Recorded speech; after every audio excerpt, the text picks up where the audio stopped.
Assalamualaikum warahmatullahi wabarakatuh. Hamdan syukran lillah mabad. Sahabat manusia plural, saya hormati dan saya banggakan. Beredar video rekaman Sayyid Qori muda menelpon seorang Habib yang melakukan intimidasi, yang melakukan pengancaman terhadap pengajian yang akan mengundang Gus Abbas Buntat. Kasian banget. Mohon ampun, mohon ampun, mohon ampun, mohon ampun. Coba kita simak sama-sama nih ya percakapannya. Ini udah beredar di YouTube. Banyak yang mengangkat. Sebelumnya dia garang dan sesudahnya dia ditelepon oleh Sayyid Qori muda kayak kerupuk tersiram air. Ciut. Kita cek nih.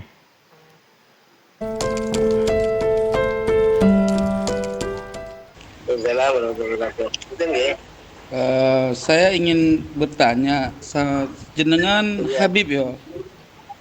Iya, motor. Oh, Al-Muhdar. Iya. Kenapa jenengan itu, saya ini Sayyid Mudakari ya, Al-Kusasi dari Aceh ya. Mungkin sampean sudah pernah kenal saya ya. Tapi saya bukan golongan Ba'alawi. Cuman saya ingin tanya sama sampean. Sampean ini mentanya definisi ulama itu menenteramkan, itu dalam kitab apa? Ulama itu diartikan menenteramkan gitu. Enggak. Ya cukup lah, sudah Enggak. Anda ingin tanya, antum itu kok ngalang-ngalangin Gus Abbas untuk dakwah itu kenapa? Aku tidak menghalangi. Loh, kalian kok begitu caranya kalau sampean nggak bisa membuktikan nasab di keturunan Nabi ya? Maaf yang banyak. Oke. Maaf yang banyak. Assalamualaikum. Waalaikumsalam. Jangan lagi begitu.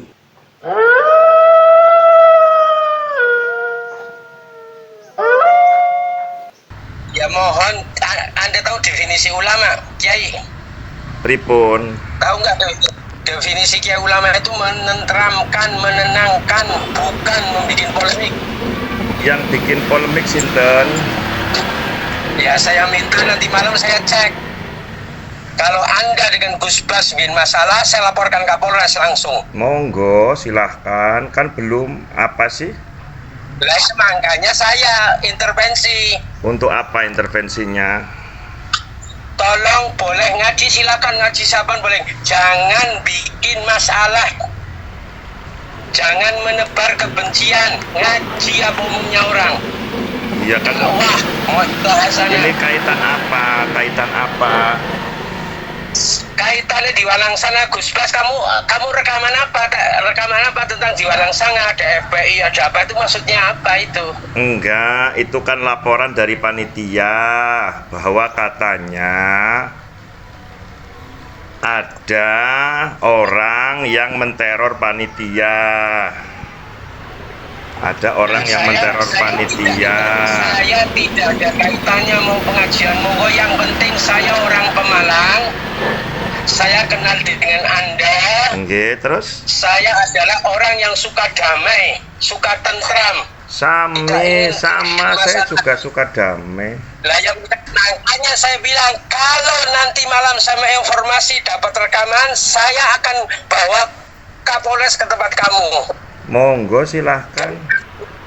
Iya, karena saya suka damai, tentram, dan aman. Kalau di Tegal silahkan Anda monggo lah. Paham orang jenengan? Sebelumnya gagah banget ya. Awas, saya peringatkan. Saya sebagai sesepuh, saya sebagai ulama yang menginginkan kedamaian. Memang siapa yang membuat kegaduhan? Saudara Anda itu, Bib, yang membuat pertama kali kegaduhan. Kang Bahar, coba tegur dong dia.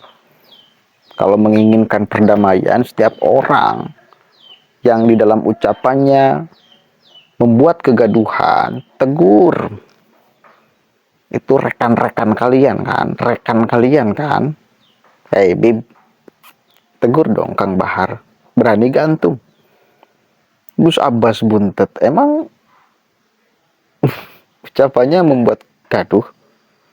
Apa yang membuat gaduhnya? Di wilayah mana? Statement yang mana yang membuat gaduh?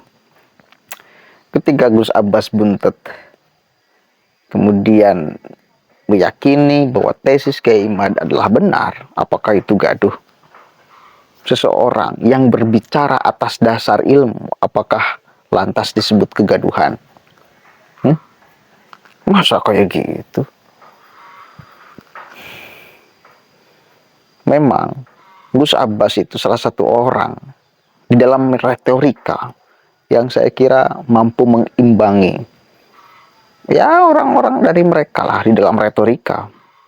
Kita lihat Kang Bahar, kita lihat Kang Riji, retorikanya kan kayak gitu. Nah Gus Abbas pun bisa lebih daripada itu. Urusan retorikanya.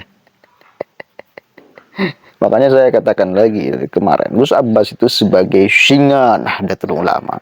Nah kalau Sayyid Qori itu singa Wali Songo. Penting ya, yang kayak gini itu penting supaya menjadi pelajaran, dan stoplah Anda merasa gagah-gagahan di Republik ini. Stop. Udah, publik sekarang itu udah mulai cerdas. Sekali lagi saya katakan, publik sekarang itu udah mulai cerdas. Udah mulai menggunakan rasionya, akal pikiran yang sehatnya di dalam menentukan sikap, di dalam memilih panutan.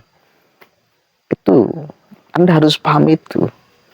Jadi kalau kemudian kalian hanya menggunakan nasab sebagai alat untuk merebut simpati publik tanpa ada ilmu di kepala kalian, maka itu udah nggak bakalan laku, bos. Silakan aja coba.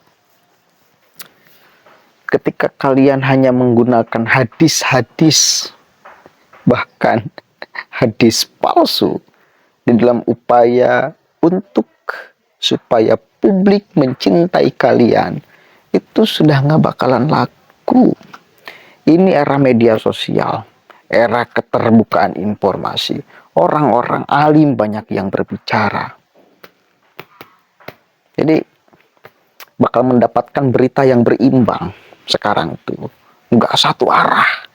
Dan pada akhirnya silahkan publik yang menentukan keyakinannya, mau percaya kepada siapa. Kan itu. Ini era keterbukaan kok. Mungkin dulu ya nggak ada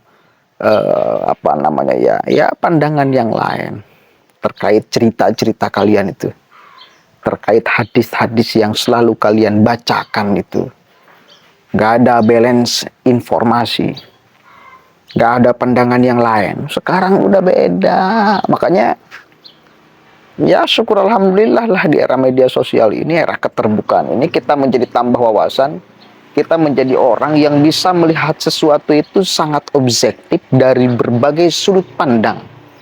Sehingga kemudian ujungnya terserah kita mau percaya kepada siapa dengan dasar informasi yang telah kita dapatkan dari berbagai pihak dan dari cara, dari sudut pandang yang berbeda-beda.